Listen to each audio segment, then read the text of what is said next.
Grimm's Fairy Tales, Little Red Cap or Little Red Riding Hood. Once upon a time, there was a dear little girl who was loved by everyone who looked at her, but most of all by her grandmother, and there was nothing that she would not have given to the child. Once she gave her a little cap of red velvet, which suited her so well that she would never wear anything else. So she was always called Little Red Cap. One day her mother said to her, "Come, Little Red Cap, here is a piece of cake and a bottle of wine. Take them to your grandmother. She is ill and weak, and they will do her good.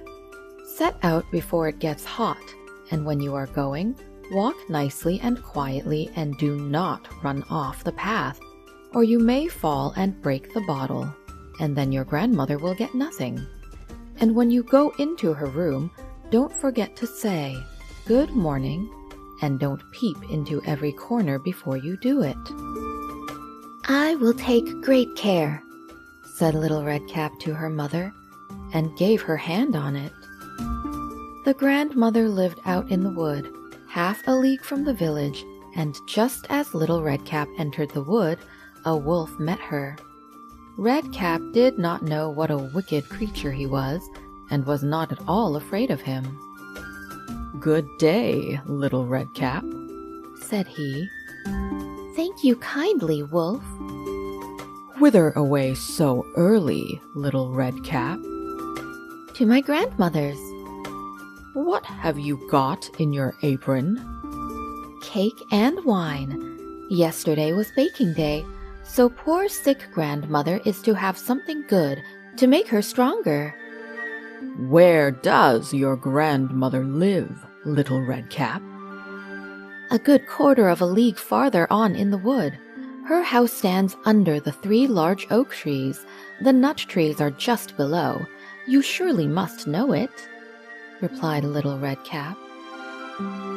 The wolf thought to himself, "What a tender young creature! What a nice plump mouthful! She will be better to eat than the old woman. I must act craftily, so as to catch both." So he walked for a short time by the side of Little Red Cap, and then he said, "See, Little Red Cap, how pretty the flowers are about here. Why do you not look round? I believe, too, that you do not hear how sweetly the little birds are singing. You walk gravely along as if you were going to school, while everything else out here in the wood is merry." Little Red Cap raised her eyes, and when she saw the sunbeams dancing here and there through the trees, and pretty flowers growing everywhere, she thought, "Suppose I take grandmother a fresh nosegay. That would please her too. It is so early in the day that I shall still get there in good time." And so she ran from the path into the wood to look for flowers. And whenever she had picked one, she fancied that she saw a still prettier one farther on, and ran after it, and so got deeper and deeper into the wood. Meanwhile, the wolf ran straight to the grandmother's house and knocked at the door. "Who is there?" "Little Red Cap," replied the wolf. "She is bringing cake and wine. Open the door." "Lift the latch," called out the grandmother. "I am too weak and cannot get up." The wolf lifted the latch. The door sprang open, and without saying a word, he went straight to the grandmother's bed and devoured her. Then he put on her clothes, dressed himself in her cap, laid himself in bed, and drew the curtains. Little Red Cap, however, had been running about picking flowers, and when she had gathered so many that she could carry no more, she remembered her grandmother and set out on the way to her. She was surprised to find the cottage door standing open, and when she went into the room, she had such a strange feeling that she said to herself, "Oh dear, How uneasy I feel today, and at other times I like being with grandmother so much." She called out, "Good morning," but received no answer. So she went to the bed and drew back the curtains. There lay her grandmother with her cap pulled far over her face and looking very strange. "Oh, grandmother," she said, "what big ears you have." "The better to hear you with, my child," was the reply. "But grandmother, what big eyes you have," she said. "The better to see you with, my dear." "But grandmother, what large hands you have." "The better to hug you with." "Oh, but grandmother, what a terrible big mouth you have." "The better to eat you with." And scarcely had the wolf said this, then with one bound he was out of bed and swallowed up Redcap. When the wolf had appeased his appetite, he lay down again in the bed, fell asleep, and began to snore very loud. The huntsman was just passing the house, and thought to himself, "How the old woman is snoring! I must just see if she wants anything."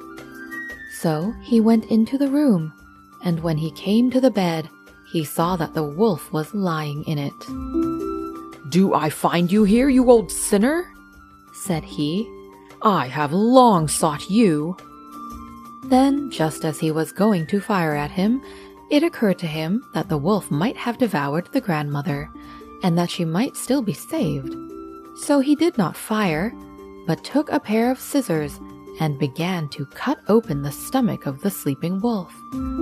When he had made 2 snips, he saw the little red cap shining, and then he made 2 snips more, and the little girl sprang out crying, "Ah, how frightened I have been! How dark it was inside the wolf!"